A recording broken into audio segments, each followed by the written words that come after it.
Whawhetai ke Sihova maula maalie, e ko Sihova tau o tua, te aku ne maa o lunga whauwhau. Ko ngeia pe moi langi a hono kofu, a ene awhio o kune ai mama hange ha pulupulu. Pe ne folahi ai langi hange ha tatau. Ko whawhetai ia e pongpong ko eni. Ko tau kau i he tāpu aki ai mo ui he ofa e o tua, ko whai mai ngai whamiri o Port Ngowe, Sias Methodist whakatata o Nauti. Pea ko talitali lelei ki mautol. E loto whakawhetai mo oni. Pea mo whakamalo ia e huafa e o tua. Ko ne hanga o omi ki tau tolu. I tāpu aki o mo ui. Ki tau to inasi ai. I he malanga. Pea mo i lotu. I he aho tapu ko eni. Ko ia ko whakawhei ki mautol si ngai whamiri. Ki tau kau whakataha i e lotu pea mo i huhu. I e loto apasia. I e loto whakatau ki lalo. Pea mo i loto honga ia. E tuko i ki taimi ko ni. Ke tau whiohi ai pe mo i otua i he hiva pe mo i lotu. I he malanga. Pe tau whai ai e tau whakawheta i. Ho tau lau maalie. Sino atamai. Ki ho tau otua. O kawhio i ho tau loto ngā. Ko ia ke tau hu. Pe mo i loto whakawheta i. Mo i apasia mo oni.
E koe whanau tama tangata foki, na i kai tene hau ke mau se vāniti.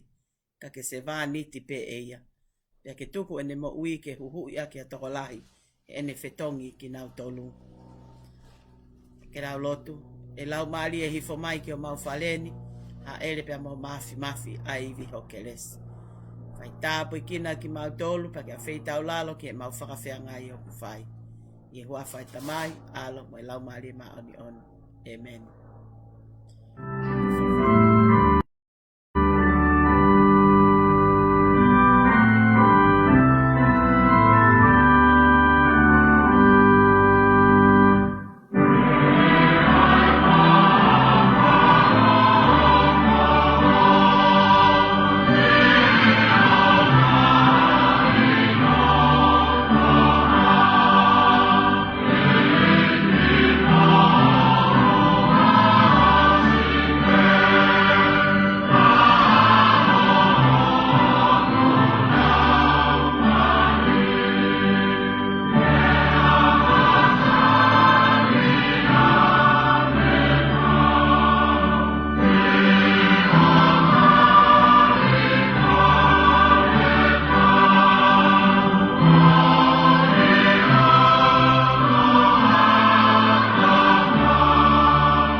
Ke tau lotu. E ma oni tu i top tapu, tali e mau pongpongi o ku atu e. E ma oni o ku mau huatu, ko i toko tolu, ko i tahape. E ma oni tamai moi alo, tali e mau pongpongi o ku atu e. E ma oni ko mau tau kapo, ko i toko tolu, ko i tahape. Ko i tua ko i tamai ofana ki fina ngalo ke hifo alo ko sisu kalais. Ke fuaki ai ne mo ui o pekia ka mau mo ui ai. Pea ke hifo, ho lau maari ma oni o fetongi a hene a ele hake, ke fe au tu uma o pea moki mau tolu. O hoko ko ho mau taki mua, ke hoko ko e tau kapo io, ke ne hanga o we iki mau tolu, ke mau ilo, ko koe o tua pea ke mau apasia, pea mo whaka ngeia, mo whaka langi ia a Fiona, he kuikai hatoi o tua ko koe toko tahape. Pea whawheta ia e mau mo ui he pongpong whakolo a koe ni ko taha i e fitu pe, ke mau unu mai pea mo e loto apasia mo oni, ke whai ho whakahiki ki i mo whakalangi i, ke whakawheta i e tae au ai a Fiona i kai ilo te mau i whehe pongpong koe ni. Ka mau o ngoi e o tua ai ofa whapalovi tenise ai a Fiona, ke a ki mau tolu koe whahinga anga hala. Lahi pe mau whai te liha, mo mau whai pe ki ho mau loto, i kai ke mau whea hoko ko Svaniti, mau holi pe ki e koloria mo langi, i he tu unga mo ma whai, pia taime ni ihi mau pule pe ki a te ki mau tolu. Ka mau unu mai o tua pia mo loto whakatamala mo oni o vete atu e mau ngahi ang hala, ala ta mai ka ki whakamole mole i ange ki mau tolu. Pia tuku o tua ke hifo ho lau maari e ma oni, o ne we i ki mau tolu, ke mau ilo ko e anga hala, ka mau whakatomala pia ta foki me kovi ko toa pe, o tui ki a sisu kalaisi, ko ia whanau tamana hifo huhui e mau mo ui, o tawhi hono tata apea ko e mau talia e ne peki amo e ne toitu u, te mau lavai e whaka mole i, pia whaka maa e mau ngahi ang hala. E ki mau hua te pongpong koini pia mo e loto whawhetae. I e tāpu aki mo ui o inasi ai ai tōkanga ngowe anō uti. Mau whiongo aki pē he ngā lua pē o ku hao pē a whanau aho eiki. Le lei pē a wakalahi ka māpitu i huo.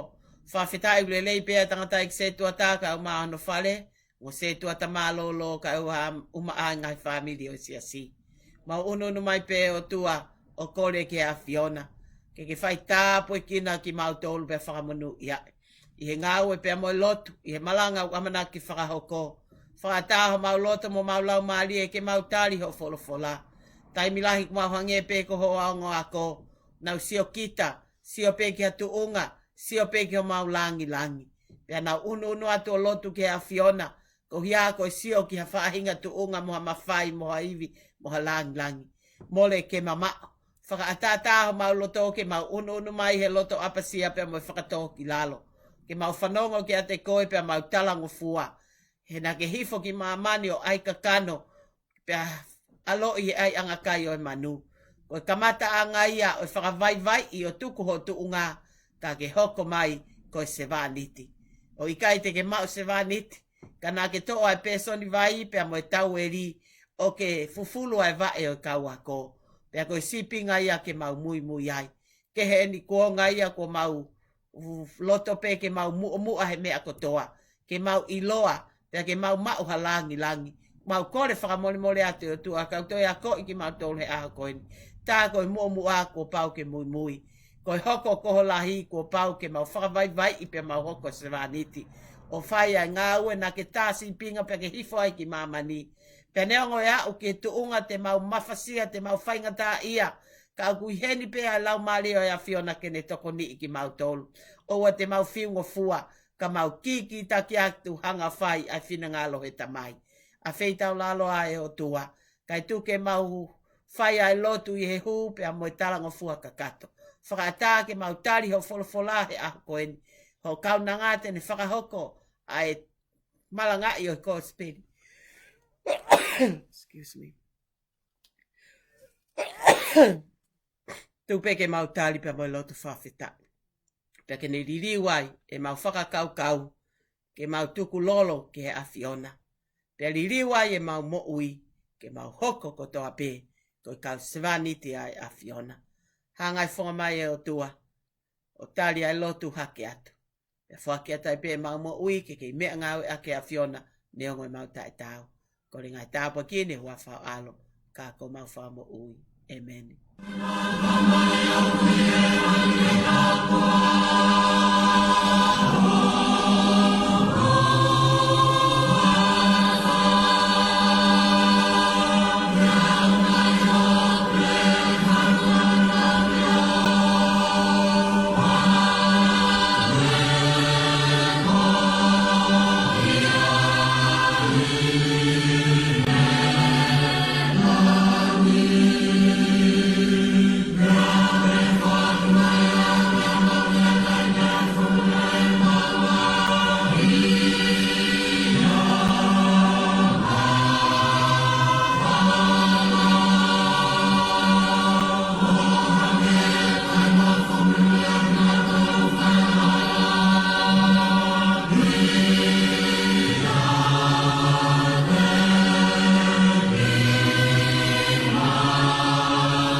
Sone lau ma ki tau tolu to oia me kospelio sisu klais na hike ma ake.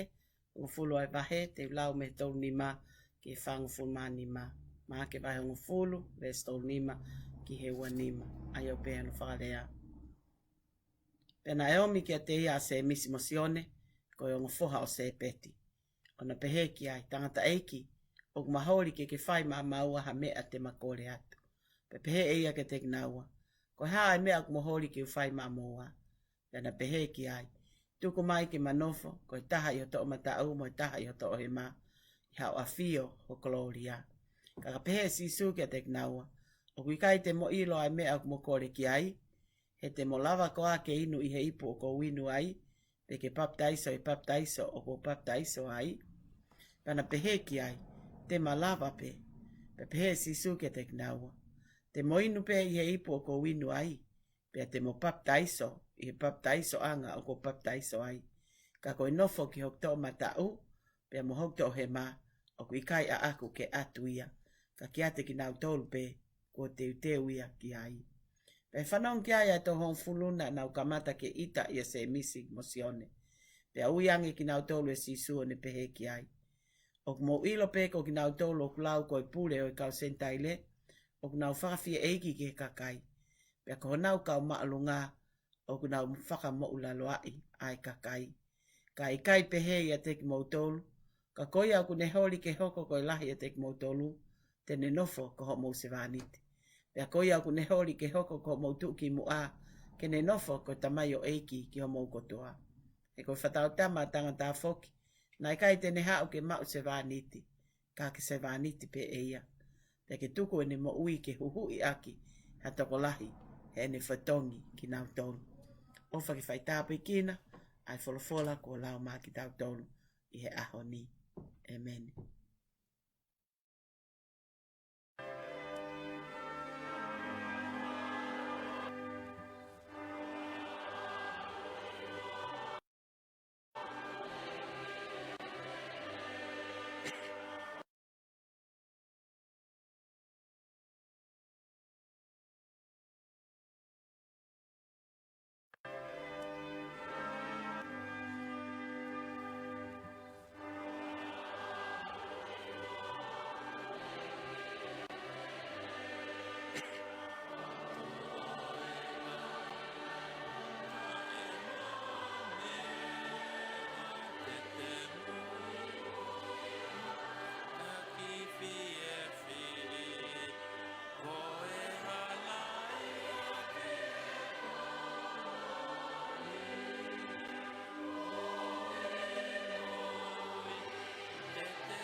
Ki tau lotu.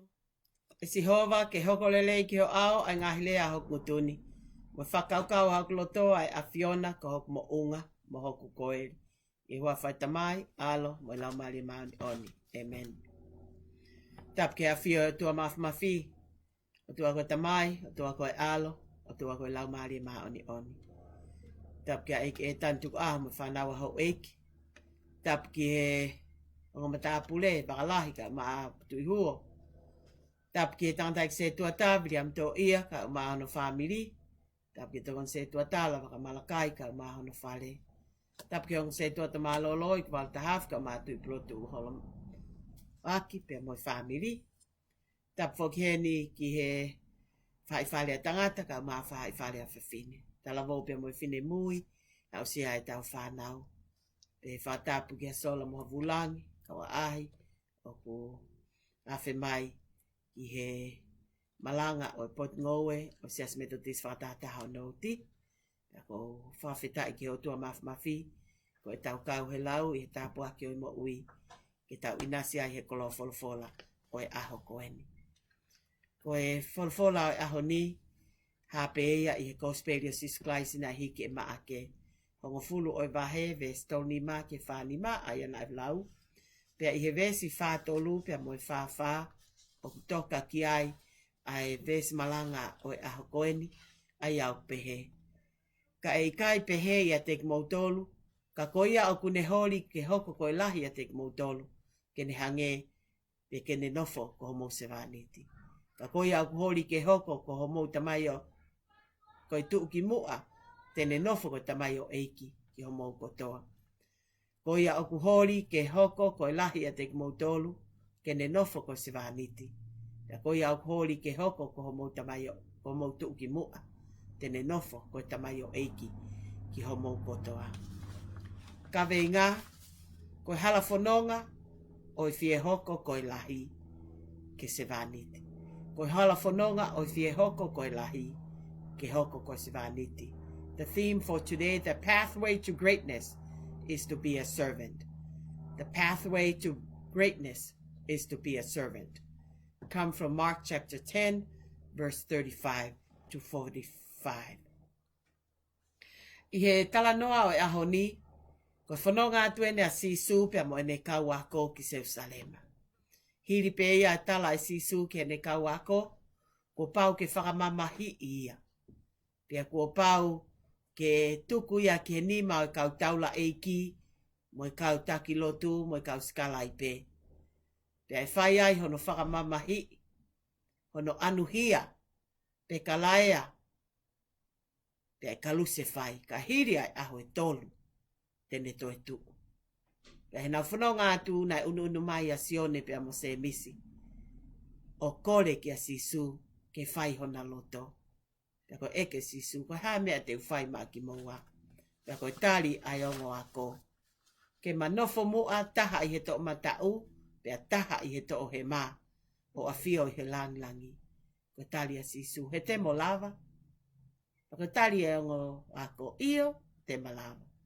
Pia hanga e Sisu o ako i naua, whamanatu. Ko pau ke moinu me heipu te winu ai, pia mo baptaiso, i baptaiso te baptaiso ai. Te whanongia ena ako na whaipe e na tutui mo e na viri io te malava le rei. Pia tō ai vesi malanga e aha koini.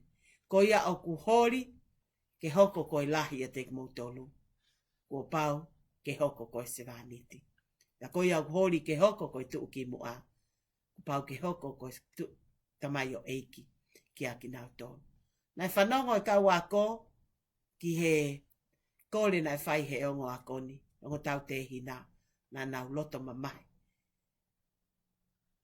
Te hanga i e Sisu, o whakamahino ki aki nau tōru kotoa, mo unu mai ki heni, na hifo e whanau tamai a tangata, na i kai hau ia ke mau se vaniti, ka ke se vaniti pe e ia, pe tuku ene mo ui ke huhui aki, hatoko lahi, ko hia ke whetongi ki nau tōru.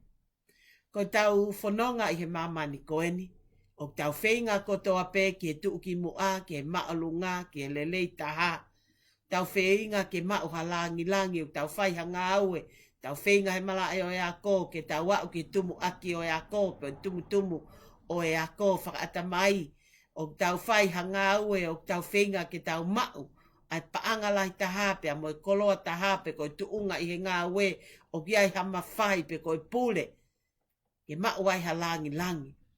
O tau wheinga ko toa pe ki he le leitaha. We all want to be the greatest. Good is not enough for us. We all strive to be the greatness. Pea koe wheinga ia nai whai he o ngā tau te hina ko e ni e sione pe a mo se misi.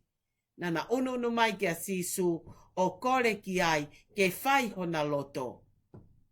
Nana mātu aki kore pe ke hanga e sisu o whakahoko ai kore na ana whai. Ka whakawheta i koe tari na e whai e sisu. Koe hae mea te whai maau. Ka kore ai tu unga langi pe hanga e sisu o whakamahino.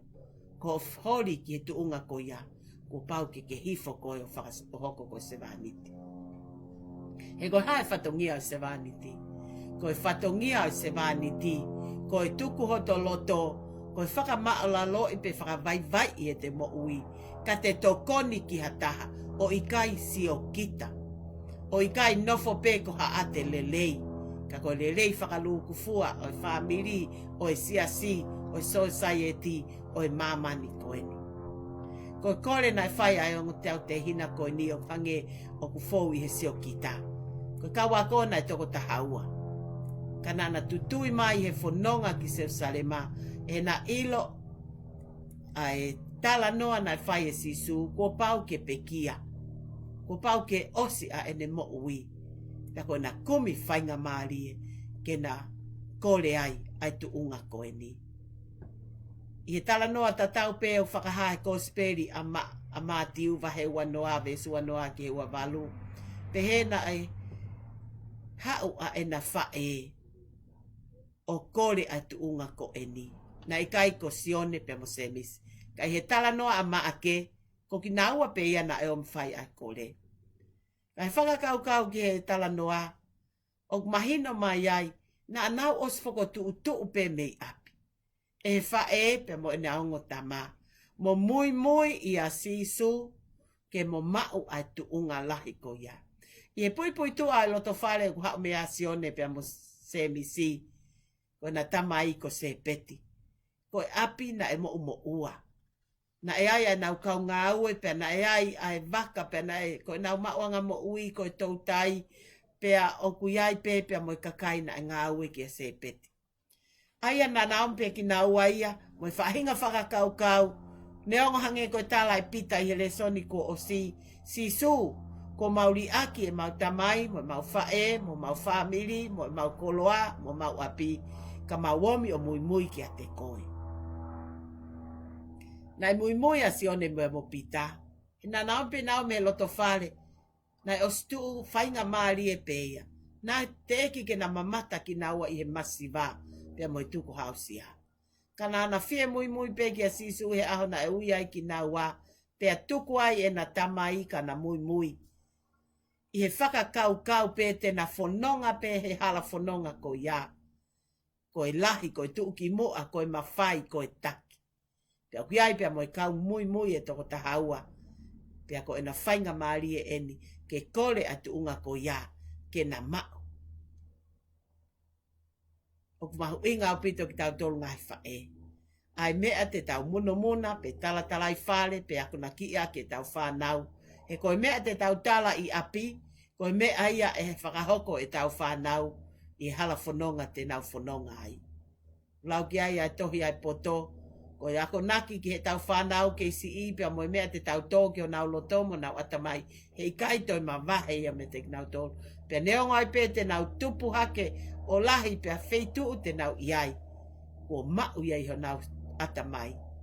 Pia whamo oni pe ki ai a ko speria maa ke pia mu mātiu he a koeni. Tāna e os whono i pe mei api. Pe ko na whae pe ko ki naua. Kana ana sio pe ki he tuunga maolunga. Ka hanga e pe whilaua i tae kau ako. Kou hi, he na anau i he whakakau pe ko ia. ia maake vahi va tau foki ki mua ves tolu mo tol fa na na fononga ki kapa ne ume pea ihe na hu ke fale na fehu i si su ki na tolu e na ne whakatoka ngā i lolo tonga na fononga o ki ai me au whakawhekiki ki ai kawako pena nau pena fehu i ki ai si su pe ko ha me na na whakakikihi ai i he hala pena nau longo pe he ko nau whakakikihi e hala pe ko hai o kulahi ai nai o si ata mai pe ia e kawako ke na hoko ko e taki ke na hoko ko e lahi pe ko e maua ngeia mo langi ke afio i he gloria o eki ka i he vave asione pa mo se misi pe ita ia e kawako ka e toki hanga e sisu o whakamahino ki a ki nau tolu hange ko tau ves maanga e ikai ke pehe iate ki mautolu ka koia au kuhori ke hoko koe lahi ko pau ke hoko koe se vaniti. Pea koia au kuhori ke tuu ki mua ko pau ke hoko koe tamai o eiki. Siasi o no uti. Koe siasi o kulelei. Pea koe siasi o whakaofu o wha. Pea moe siasi o kuhoko koe lahi. Ko pau ke tau hoko koe se vaniti. O talango fua ka kato ki he o tua. Pea whai ai finangalo e eiki. He ko hae finangalo sisu. Ke tau hoko kotoa pe ko se vaniti. Talo pe me hono alo ina ne hifo ki mamani o alo i he ai angakai o manu. Nai kai mole ai hono nge ia. Nai kei hoko pe ko alo e o tua ko misa ia. Kana e ka mata e mo ui me he maumau lalo taha. He ka pau na hifo alo i a sisu i ha palasi. Koutui he ikai ki tau whitau laki. Koutui he ikai au ia ki e tuunga. Ke foaki ai ne mo ui o pekia ka tau mo ui ai. Na ha ere hifo pe a sisu ia. Na e whiohi pe ia pea mo i kakai maolunga. Pea mo tai vas. Pea mo i kau hou eiki, kau taula eiki. Pea koutui te tau kei masiva pe. Te tau kei angahala pe. Ke te tau kei whaingata ia pe. Te tau kei iku pe ke mate ta ingata. Kana e hifo a sisu o alo i ai angakai o manu. Ke tau ilo i ai. Ko feitu o mao lalo taha ia. Kai lava. Ke tau tatau. Kai lava. Ke tau fe ilo aki. Pea lava ai. Ano hake aki i ki tau tolu. Pea mooni pe. Ai whakonaki na e whai e paula. Ki Filipai. Wahe wā besni mā ki e walu. Io. Ke a tek tau tolu ai loto pehe. Aia na ia skalaisi sisu. Aia neongo ne awhio i heanga o tuaka na ikai te ne lau ne tatau mo o tua. Ko mea ki haaki puki ki ai. Kana ne whakamasive sivai e ia. O ne to'o aianga o tamai o eiki mo ne hoko i he tatau o tangata. Pea i he ilo ange na haa ia te ia tō onga o tangata. Koe ha. Ko ne hoko whakamo'u laloa i ia. E ne hoko whai talangufua o au ke mate.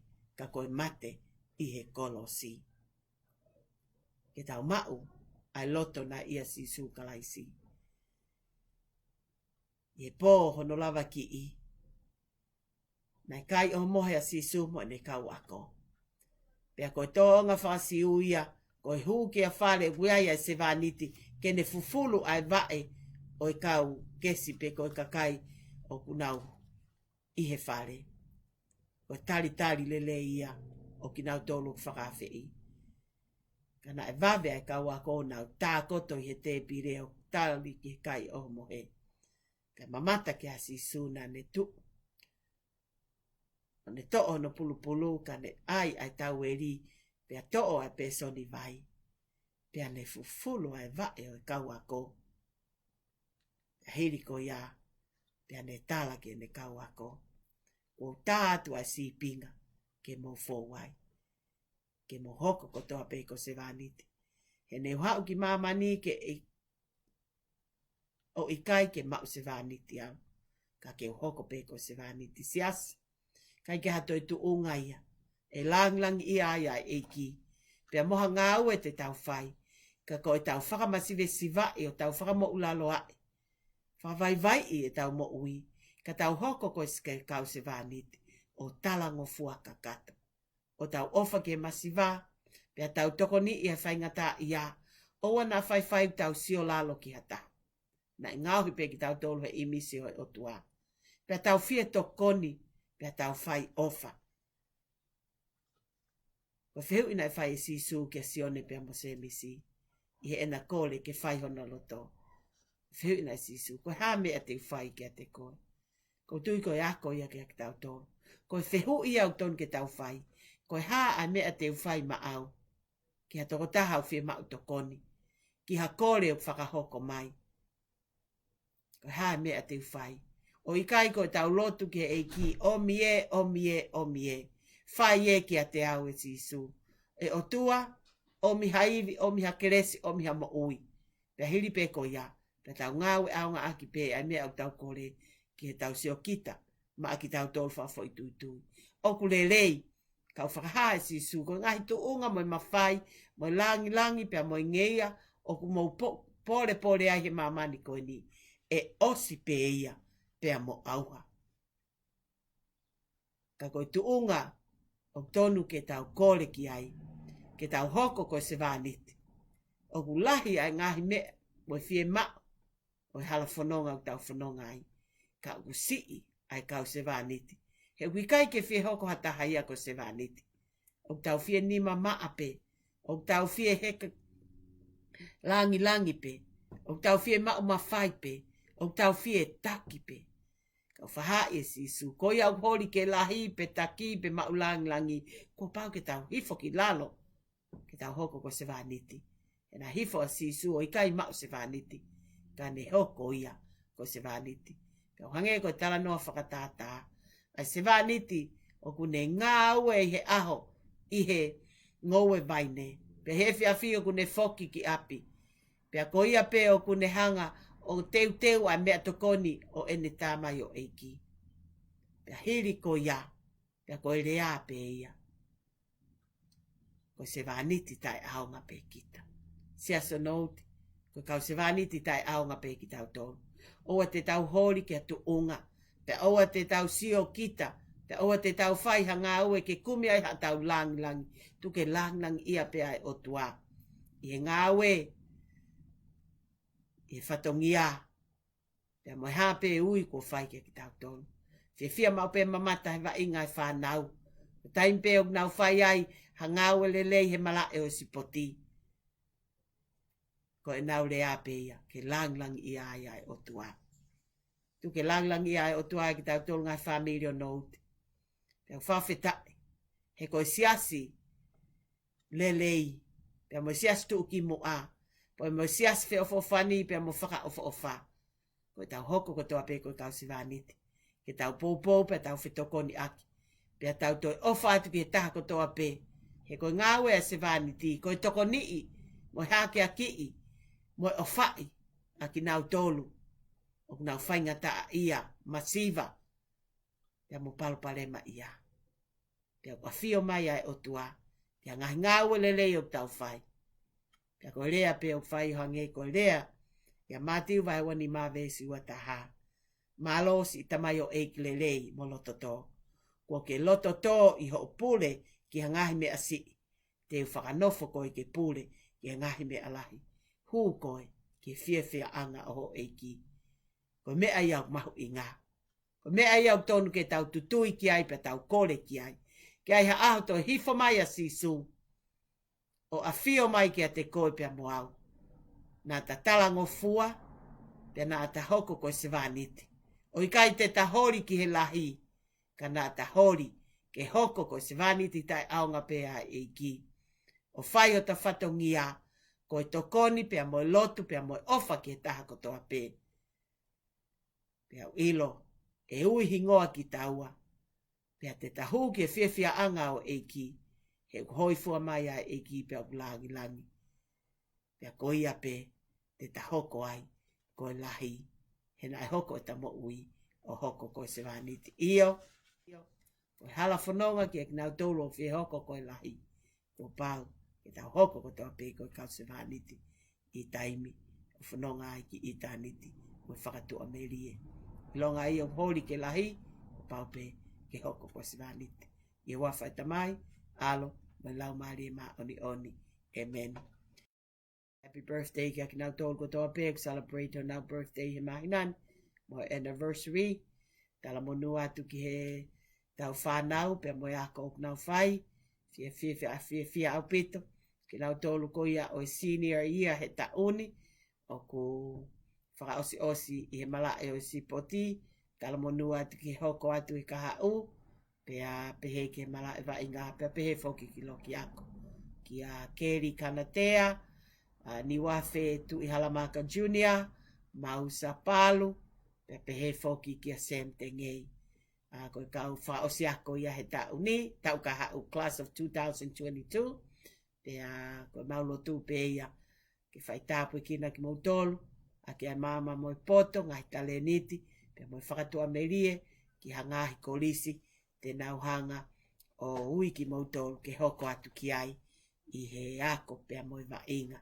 Pe he ke toinga i tau whanau ako, ke malu i pe ki mautolu, i he api ako, pe whaingata ako i o tau ke whanonga ai, pe peke ngai family o si asi, o whalahi atu kia ki mautolu, o tau lotu pe mo i hufia, i kau mai ai o tua, o ne whaka malu malu, pe malu i ki tau tolu, me ngai maha ke kotoa pe, pe ako tui, o ku tau kau kotoa pe i whawhetai, i inase mo ui. Ka tu ke whai ha tau lotu, ka tau sipi, i he aha koeni, ke tau lotu. O tua mafi, ko maua ko e ko tala. Ko iau fie hori ki he mlahi, mo mawhai, mo langi, mo tuki mo a, pea mo taki, mo koloa ia, ko pau ke mau hoko ko se wāniti. E ko se wāniti, te mau lavai, ke mau inasi ai, mo whaingata ia, mo masiva, mo tuku hausi ia, mo di ekina. I he mau hoko ko se wāniti, te mau lavai, ke mau piki uma, pea vai manawa, mo mau kau ngā whanonga. E te mau whe ilo ngā ki ai. Pea i he mau wheohi ko ia, e mau ilo, o hoi fua mai ai a Fiona. I he ngā ue pea oi loto, mau whai. Mau kore whao mole atna ko a taimi kuma huange ko i ongo ako. Mau vivili pe ke he tu ngā mo e langangi e mau sio kita. Tu pe ke mau hufanga i ho pe ki a e o tua. Na ke hifo ke huhu i ki mau tolu. I whai ai ho mau liliuanga. I whai ai ho mau whakamole i. Pea whai ai ho mau whakamole. Tu ke mau tali ai whekau ai a koe ni ke mau hoko kotoa pe koe kau se rāniti. Ke he lang ia pe ai a Fiona. I he mau whanau, i he mau koloa, i he mau ngahi loto whale, pea mo mau ngahi potsi asi. Whai tāpo i kina i tangata ik se tua tā pe whamunu ia. Ko sea ia katoa ngai tau koeni. E tuku o tua ke whai me langina ho nau tauhi. Ai whaam ko toa pe o nau loto mo whakaukau. Ke whakakato me langina. Whai tāpo i kina. Ai o se tua ta malolo ka uma asi ngai tamai ko toa pe. Ai ngai whatongi au whai he whamiri. Ko poupou ki ngāue o mau whai he lot mai oni o a Fiona. Ko hoko ki nau tō koe kau se wāniti. I he ngāue ke tauhi ho nau whamiri. Pea toi ofa aki mai ki he ngāwe whakamisiona kua ui ki mautori o sino ha mai ko siasi. Pea toi ofa aki atu ki kau ngā whanonga. Lava i ngahi ka venga o whamiri. Pea mo siasi. Lava mo i ngahi whatongia ko toa. Pea i whanau. Pea mo i ngahi ako.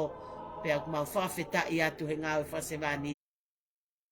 Tūpe ke whai melangi. Na ho nau whakai via pe whakeres. O mi hamo ui lelei ke nau ke hoko pe. Ngahi tamai o feina. Mahanga ko hi ako si ngahi whae fita. Au se si. Ruot palu i ne tahafika a. Ai ngahi whae ko toa pe. O mi hamo ui lelei. O mi haivi. O mi hatapuaki. Ke nau ke hoko pe ko ngahi whae fita. I he ako mea lelei ki e whanau, i he ngahi tauhi o whai, i he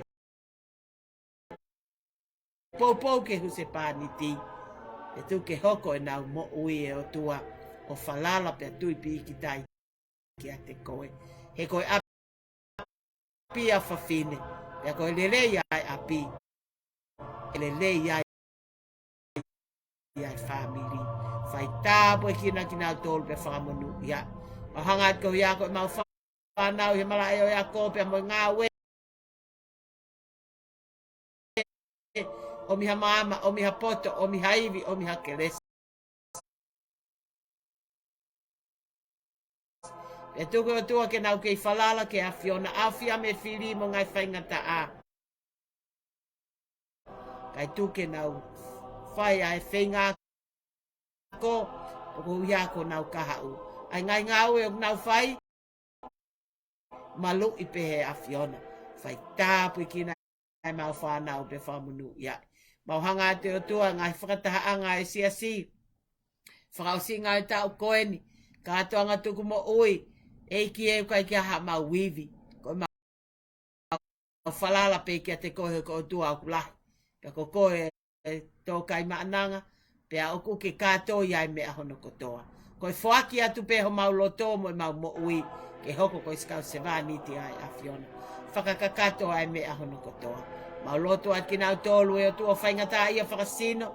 Ke ala mai hos nima mafio whakamo ui kinau tōlu. Whakatoka maari e pia whakamo ui lelei. Pe tu ke nau ke ita whoki o tui whalala ke a Fiona. Ke whai me langina ho nau tauhi. A ki nau tōlu ko hoko whakamasiva e nau ngoi loto whare. Hanonga pia mua fie maari e. Pe tu ke mau mao a loto koi ana ia sisu kalaisi. Ke whakatataha ia ho mau ngai loto whare mo e mau mo ui. O whaki atu ke he a Fiona. Ha ngai whonga mai ai o tua. Toenga ngai whatongi au e wiki koen mo mahina koeni. Tau whakakakato pe he kau mai ai a Fiona. O whaki atai pe mau mo ui. Ke mea ngau e ki mau tōlu ni hongo mau tae tau. Ko le ngai tāpua ki ne hua whao alo. Ka ko mau whamo ui. Amen.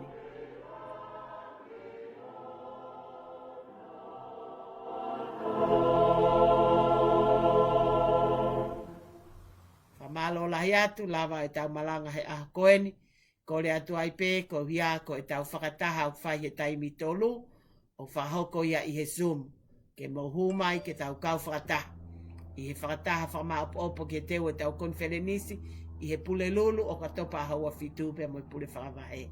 Ko whakataha whakata ueni pe mo pule whakavahe. Whama opo e tau ngā ue o tau.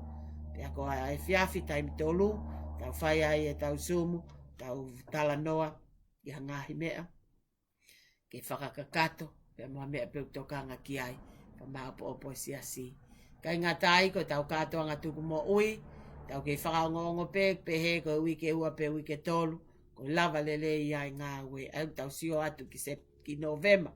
Pia, ko ne mau pe tau perio, ko kore atu, ke tau ki ngā ue whakasewaniti mo, i hono whakamaa, mo e tau whama opo, o tau apsiasi tuku ke tukunga lelei, o lava ai langa, pe whai lewa e tau kātoanga tuku mo ui he tau perio, pe mo tāpua ki i ai pe ai lotu whawhetai o e tau koeni.